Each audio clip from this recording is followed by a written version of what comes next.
Apple vient d'annoncer les plus grosses nouveautés pour Siri depuis sa création en 2011, sauf que la plupart de ce qu'ils ont annoncé ne sera pas disponible sur iPhone en France, et ça, ce serait à cause du DMA, le texte qui dirige les marchés européens du numérique, qui bloque encore des fonctionnalités sur iPhone. Je vous résume tout ce qu'ils ont annoncé hier soir, et soyez rassurés, il y a quand même des trucs qui vont être disponibles en France et sur iPhone.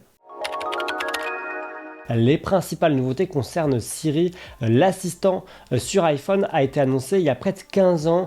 Alors à l'époque, Apple était un peu novateur sur ce genre de marché, mais depuis, c'est devenu une blague. C'est quasiment plus utilisable. Siri comprend une fois sur deux très mal ce qu'on lui demande. Elle est incapable de faire deux choses à la fois. Et les années précédentes, ils avaient annoncé plusieurs fois des nouveautés pour Siri boostées à l'IA.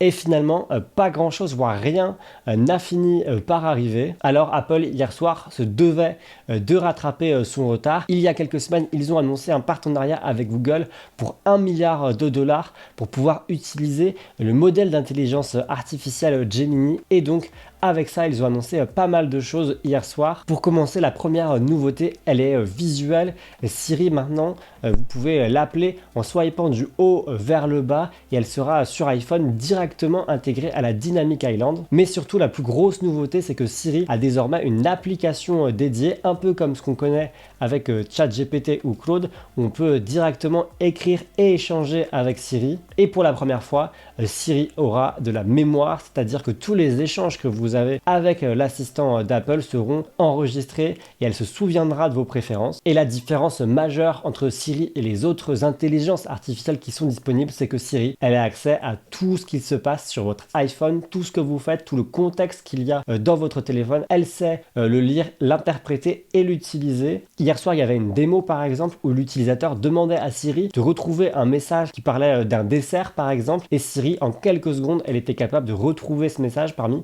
tous vos échanges. Et lorsque vous demandez à Siri d'écrire un message, elle sera capable d'analyser la façon dont vous parlez à chacun de vos contacts pour s'adapter et formuler un message proche de ce que vous auriez pu écrire. Par exemple, Siri se souviendra que votre patron, vous le vous voyez, ou votre famille, vous les tutoyez, et donc quand vous lui demanderez d'écrire un message, elle sera capable de s'adapter. Et un autre exemple de l'intégration de Siri dans votre téléphone, c'est ce qu'Apple a appelé le call context. Par exemple, vous appelez une compagnie aérienne pour changer votre billet d'avion et Siri sera capable de comprendre ce que vous êtes en train de faire et pourra afficher votre billet d'avion directement dans l'interface du téléphone. Pas besoin d'aller chercher votre billet d'avion. Bref, l'intelligence artificielle sera dans tous vos appareils Apple, que ce soit pour analyser des images ou des photos, comme par exemple pour analyser les ingrédients d'un plat que vous photographiez, ou alors comparer deux fichiers entre eux. Et on pourra désormais voir si un iMessage prend du temps à s'envoyer. L'intelligence artificielle arrive désormais dans l'application Home, qui pourra désormais analyser vos caméras de surveillance et vous envoyer des notifications avec ce qu'il se passe. Et dans Safari, l'intelligence artificielle vous permettra de réorganiser automatiquement tous vos onglets. Et il y a aussi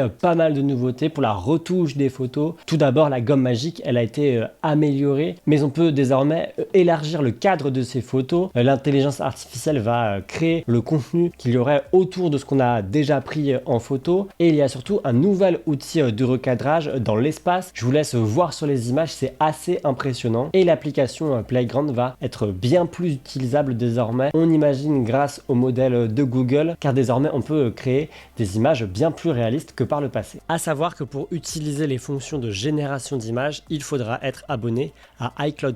Et toutes ces nouveautés pour Siri et l'intelligence artificielle, elles ne sont que possibles grâce au partenariat entre Google et Apple qui a déboursé près d'1 milliard de dollars pour pouvoir utiliser Gemini. Alors attention, on lit beaucoup de choses fausses sur les réseaux sociaux. Non, Siri n'est pas Gemini déguisé et redesigné par Apple. Gemini, en fait, il ne s'exécute pas sur vos appareils. En fait, Apple a construit ses propres modèles d'intelligence artificielle et les a entraînés avec Gemini, mais ça reste des modèles d'intelligence artificielle construits et fabriqués par Apple. Et je vous mets un article en description de Numérama qui est très intéressant intéressant. Pour faire simple, il n'y a pas un, mais 5 modèles d'intelligence artificielle fabriqués par Apple. Certains s'exécutent en local sur vos iPhones, d'autres directement sur les serveurs d'Apple. Et il y a un dernier modèle, le plus puissant, qui s'exécute avec des puces Nvidia directement sur le cloud de Google. Et en fait, lorsque vous déclenchez Siri, eh bien, vos appareils choisissent quel est le meilleur modèle le plus adapté à votre requête. Et c'est parce que la plupart des requêtes que vous faites vont s'exécuter directement sur votre iPhone que certaines fonctionnalités ne sont pas disponibles.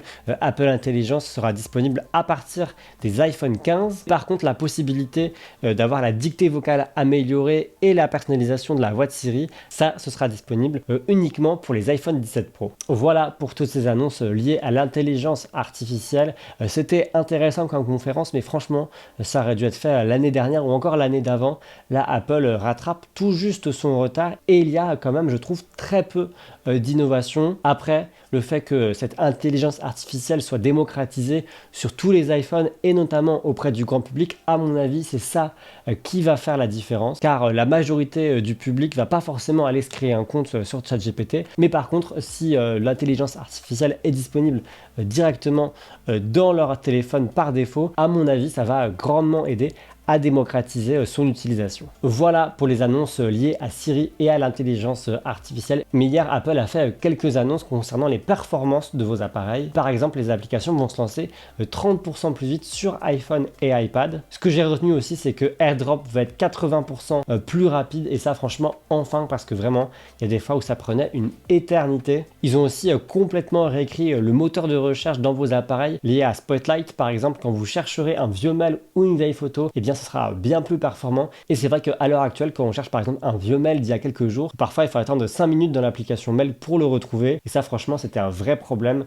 pour Apple. Et concernant le Liquid Glass, la nouvelle interface dévoilée l'année dernière, Apple a annoncé plus de réglages de personnalisation. C'est vrai que ce nouveau design a quand même clivé beaucoup les utilisateurs. Certains adorent, certains détestent. Il sera désormais possible de choisir l'intensité de ce Liquid Glass dans les réglages. Et la nouvelle mise à jour de macOS va s'appeler macOS Golden Gate et va définitivement abandonner les Mac Intel, car ça fait plusieurs années maintenant que Apple fabrique ses propres processeurs.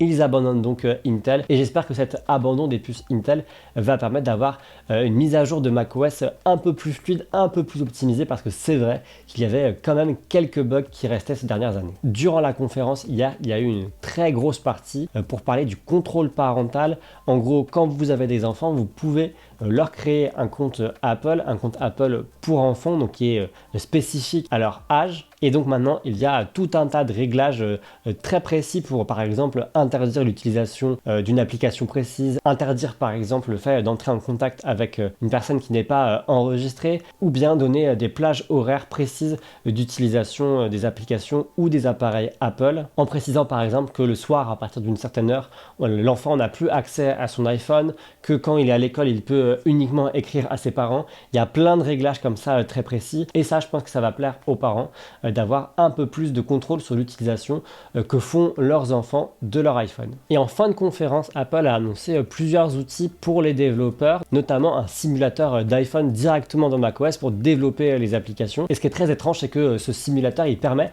d'agrandir la fenêtre d'une application qu'on est en train de développer. Et vous le voyez à l'image, ça ressemble beaucoup à un écran très large, comme si Apple allait annoncer un iPhone Fold dans les prochaines semaines. Alors Apple rattrape en partie son retard, mais j'ai trouvé qu'il manquait encore pas mal de choses. Ils se mettent tout juste à niveau face à la concurrence. Pourtant, on est quand même habitué à ce que Apple dépasse justement ses concurrents et que justement quand ils sont en retard, ils prennent leur temps. Mais une fois qu'ils font des annonces, en général, ils dépassent de très loin la concurrence. Là, c'est encore très timide, je trouve. À mon sens, il y a deux grands absents.